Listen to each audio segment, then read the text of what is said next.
اعوذ باللہ من الشیطان الرجیم، بسم اللہ الرحمن الرحیم۔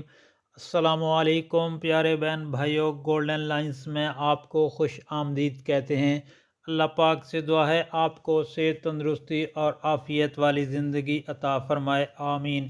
پیارے دوستو، آپ سے جو بھی ویڈیو شیئر کی جاتی ہے کوشش کیا کریں اس کو آگے شیئر کریں اور سوشل میڈیا پر لازمی شیئر کیا کریں، آمین یا رب العالمین۔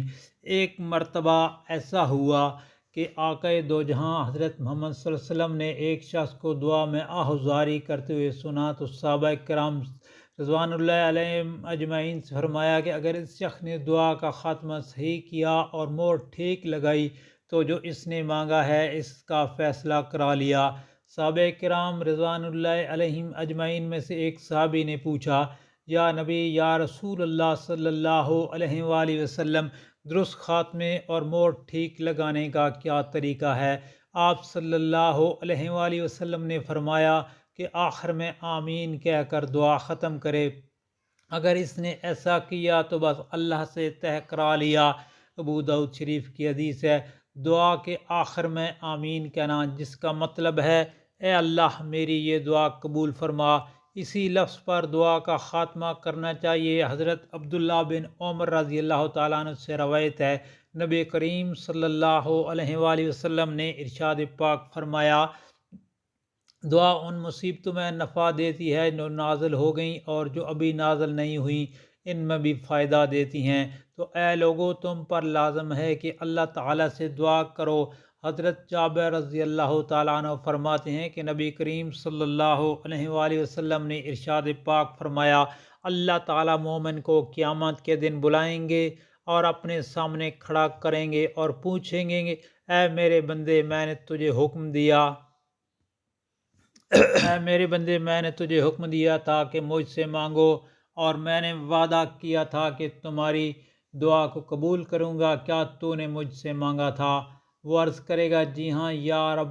اللہ تعالیٰ فرمائیں گے تو نے جب بھی مجھ سے دعا کی میں نے قبول کی، تو نے مجھ سے ایسے اور ایسے دن میں ایک دن میں اس سے دعا نہیں کی تھی کہ میں اس کو ٹال دوں، چنانچہ میں نے ٹال دیا۔ وہ عرض کرے گا جی ہاں یا رب۔ پھر اللہ تعالیٰ فرمائیں گے میں نے اس دعا کو تیرے لیے دنیا میں پورا کر کے جلدی کر دی، اور تو نے ایسے اور ایسے دن میں مجھ سے دعا مانگی، ایک دکھ میں جو تجھ پر واقع ہوا تھا تاکہ میں اس کو تجھ سے دور کر دوں، مگر تیرا دکھ دور نہ ہوا۔ وہ عرض کرے گا جی ہاں یا رب۔ تو اللہ تعالیٰ فرمائیں گے میں نے اس کو تیرے لیے جنت میں ایسی اور ایسی نعمت کے ساتھ ذخیرہ کر دیا ہے، اللہ تعالیٰ کسی دعا کو فراموش نہیں کریں گے جو اس کے مومن بندے نے مانگی ہوگی۔ اس کو اللہ تعالیٰ بیان کریں گے اس شکل میں کہ یا تو دنیا میں اس کا اثر دکھا دیا یا آخرت میں اس کے لیے ذخیرہ کر دیا۔ پس مومن اس موقع پر تمنا کرے گا کاش دنیا میں اس کی کوئی دعا قبول نہیں ہوتی تو آج جنت کی ہمیشہ رہنے والی عظیم الشان نعمتوں سے مالا مال کیا جاتا۔ حضرت ابو سعید خدری رضی اللہ تعالیٰ عنہ سے روایت ہے کہ نبی کریم صلی اللہ علیہ وآلہ وسلم نے فرمایا، جب کوئی مسلمان دعا کرتا ہے جس میں گناہ یا قطع رحمی کی بات نہ ہو تو اللہ تعالیٰ تین باتوں میں سے ایک اسے ضرور عطا کرتا ہے، یا دعا کے مطابق اس کی خواہش پوری کر دی جاتی ہے، نمبر دو، یا اس کی دعا کو آخرت کے لیے ذخیرہ اجر بنا دیتا ہے، یا دعا کے برابر اس سے کوئی مصیبت ٹال دیتا ہے۔ صحابہ کرام رضوان اللہ علیہم اجمعین یہ سن کر عرض کیا تب تو ہم کثرت سے دعا کریں گے۔ رسول اللہ صلی اللہ علیہ وآلہ وسلم نے فرمایا، اللہ کے خزانے بہت زیادہ ہیں۔ قبولیت دعا کے بارے میں یہ وضاحت کرنا ضروری ہے کہ جو لوگ دعا کو محض اللہ تعالیٰ سے اپنی ضرورتیں اور حاجتیں پورے کروانے کا ذریعہ سمجھتے ہیں، وہ جب یہ دیکھتے ہیں کہ ہماری مطلوبہ ضرورتیں اور حاجتیں پوری نہیں ہو رہیں تو نیم دلی سے دعائیں مانگنے لگتے ہیں، یا مایوس ہو کر دعا مانگنا ترک کر دیتے ہیں، اور بعض لوگ اس سے بھی آگے بڑھ کر اللہ تعالیٰ سے گلہ اور شکوہ کرنے لگتے ہیں۔ یہ صورتحال دراصل دعا کے صحیح اسلامی تصور سے لا علمی کا باعث پیدا ہوتی ہے۔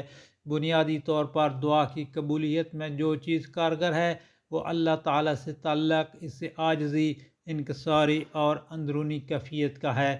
بہرحال باری تعالیٰ نے فطرت انسانی کے مزاج کو سامنے رکھتے ہوئے دلچسپی کو بڑھانے کے لیے کچھ ایسے احوال و اوقات رکھے ہیں جن میں اللہ تعالیٰ کی رحمت اور عنایت کی خاص طور سے امید کی جاتی ہے۔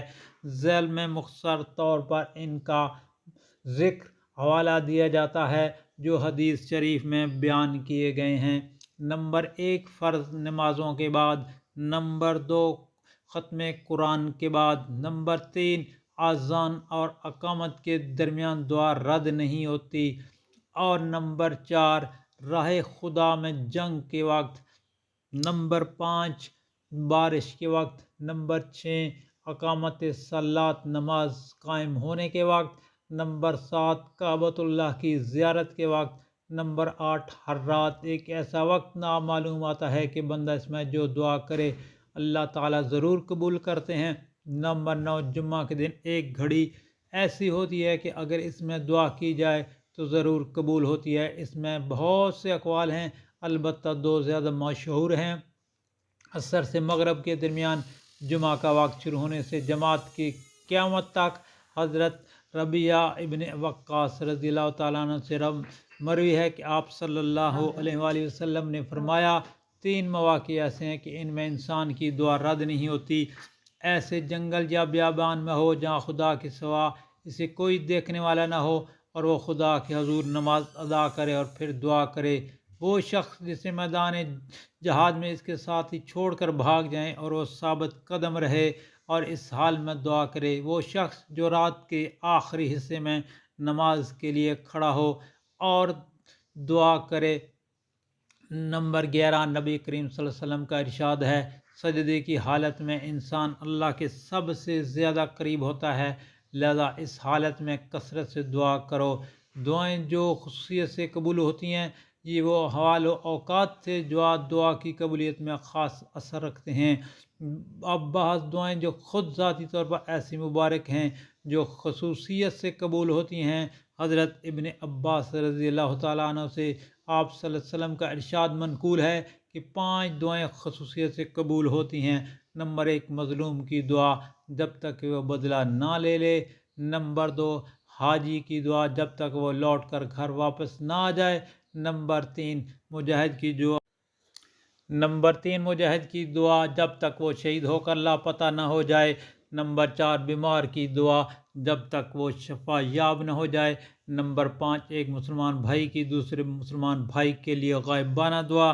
دوستو اللہ پاک سے دعا ہے کہ مجھے آپ کو سب کو اللہ پاک کے حضور دعائیں کرنے کی توفیق عطا فرمائے۔ آمین یا رب العالمین ثم آمین۔